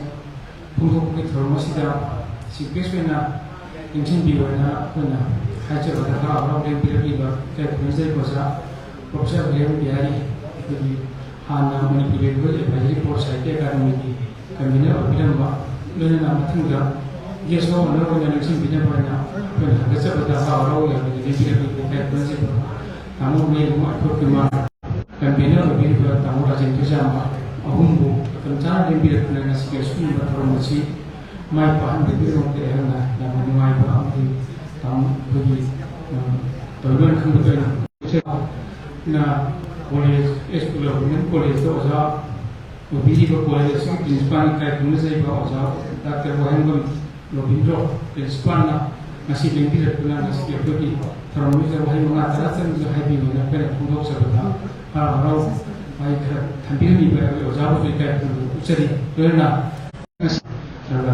makin kamu sih beranda dekat dengan jauh cerdas jauh tapi he tidak sesuatu sesuatu culture sesuatu cerita sesuatu apa sahaja apa tu ni masih macam sih dah yang masih pera muslim drama ini muslim plus juga drama kumukumi muslim mana apa asik macam masa like I drama dari in the form ke, ayat mesin kita mayam dah thamjani ni maaf so, saya tu kena nabi ni ni so, doktor kita mayam dah so, kangen jadi thamjani masih sih, yang mai, aku masih dari form kita orang masih pakai sama mau macam nak tahu sih, hari ni aku nak kena jadikan dari dulu, ni kalau jasa kita senang ngah, oh ini macam nak tahu sih, aku itu masih jadi aku nak berhati berdakwah lagi, itu apa? Jadi dia aduh masih dah tapi di bawah usahanya tapi dah masih hanya mempunyai mana dokter yang juga masih usaha kerana su berhindu nasu menyambung hati yang masih di terus masih pangkor berharap macam dalam hidup pangkor kerja saja bagi hayang amat nasi di media di amat pindah di media ada mayam dah dengan begitu boleh lomba bagi merumpang presiden di media itu merupakan sumber lainnya. Harga sebab itu maupun masih kerana nasi dia semua publicity dia bayar polisi wajib dah asal sama mungkin panggilan bah untuk nasi di mau kedudukan kerja diberi tak lagi lagi malu ꯑꯩꯈꯣꯏꯒꯤ ꯔꯣꯕꯦꯁ ꯇꯣꯡꯐꯝ join director DIPR ꯑꯃꯗꯤ L ꯑꯁꯣꯛ ꯀꯨꯃꯥꯔ ꯑꯩꯈꯣꯏꯒꯤ deputy director DIPR ꯃꯣꯏꯅ ꯑꯆꯧꯕ ꯗꯥꯏꯇ ꯂꯧꯔꯀꯥꯟꯗ ꯍꯣꯜꯁꯦ ꯑꯩꯈꯣꯏꯗ ꯃꯣꯏꯅ ꯀꯩꯅꯣ ꯇꯧꯕꯤꯕꯅꯤ ꯃꯁꯤꯒꯤꯗꯃꯛꯇ ꯃꯣꯏ ꯂꯥꯛꯇ꯭ꯔꯐꯥꯎꯗ ꯑꯩꯅ ꯊꯥꯒꯠꯄ ꯅꯨꯡꯉꯥꯏꯕ ꯐꯣꯡꯗꯣꯛꯆꯔꯤ ꯃꯁꯤꯒ ꯂꯣꯏꯅꯅ ꯉꯁꯤꯒꯤ PA ꯁꯤꯁꯇꯦꯝꯁꯤ ꯑꯩꯈꯣꯏꯒꯤ ꯄꯕ꯭ꯂꯤꯁꯤꯇꯤꯒꯤ ꯑꯩꯈꯣꯏꯒꯤ ꯁ꯭ꯇꯥꯐ ꯑꯅꯤꯅ ꯌꯥꯝꯅ ꯗꯥꯏꯇ ꯂꯩꯅ ꯌꯥꯝꯅ ꯊꯋꯥꯏ ꯌꯥꯎꯅ ꯉꯁꯥꯏ ꯑꯉꯟꯕ ꯃꯇꯝꯗꯒꯤ ꯂꯥꯛꯄꯤꯅ ꯁꯦꯝ ꯁꯥꯅ ꯍꯣꯠꯅꯕꯤꯕꯅꯤ ꯁꯤꯒꯤꯗꯃꯛꯇꯁꯨ ꯑꯩꯅ ꯊꯥꯒꯠꯆꯕ ꯅꯨꯡꯉꯥꯏꯕ ꯐꯣꯡꯗꯣꯛꯆꯔꯤ ꯉꯁꯤꯒꯤ ꯑꯁꯤꯒꯨꯝꯂꯕ ꯌꯥꯝꯅ ꯆꯝꯂꯕ ꯁꯤꯒꯤ ꯑꯩꯒꯤ ꯃꯔꯨꯞ ꯏꯅꯥꯎ ꯀꯣꯏꯔꯦꯡꯒꯤ ꯑꯁꯤꯒꯨꯝꯕ ꯂꯥꯏꯔꯤꯛ ꯐꯣꯡꯕꯒꯤ ꯊꯧꯔꯝ ꯑꯁꯤꯗ ꯃꯌꯥꯝ ꯄꯨꯝꯅꯃꯛꯅ ꯃꯇꯝ ꯆꯥꯅ ꯂꯦꯡꯕꯤꯔꯛꯇꯨꯅ ꯊꯧꯔꯝ ꯑꯁꯤ ꯃꯄꯨꯡ ꯐꯥꯍꯟꯕꯒꯤꯗꯃꯛꯇ ꯄꯨꯝꯅꯃꯛꯄꯨ ꯊꯥꯒꯠꯆꯕ ꯑꯃꯗꯤ ꯏꯀꯥꯏ ꯈꯨꯝꯅꯖꯔꯤ ꯄꯨꯝꯅꯃꯛꯄꯨ ꯈꯨꯔꯨꯝꯖꯔꯤ ꯊꯥꯒꯠꯆꯔꯤ ꯃꯇꯥꯡ ꯑꯁꯤꯗ ꯑꯁꯤꯒꯤ ꯂꯥꯏꯔꯤꯛ ꯐꯣꯡꯕꯒꯤ ꯊꯧꯔꯝ ꯑꯁꯤ ꯄ꯭ꯔꯁꯤꯗꯦꯟꯠ ꯀꯌꯥ ꯂꯧꯖꯔꯒ ꯂꯣꯏꯁꯤꯟꯖꯔꯤ ꯄꯨꯝꯅꯃꯛꯄꯨ ꯈꯨꯔꯨꯝꯖꯔꯤ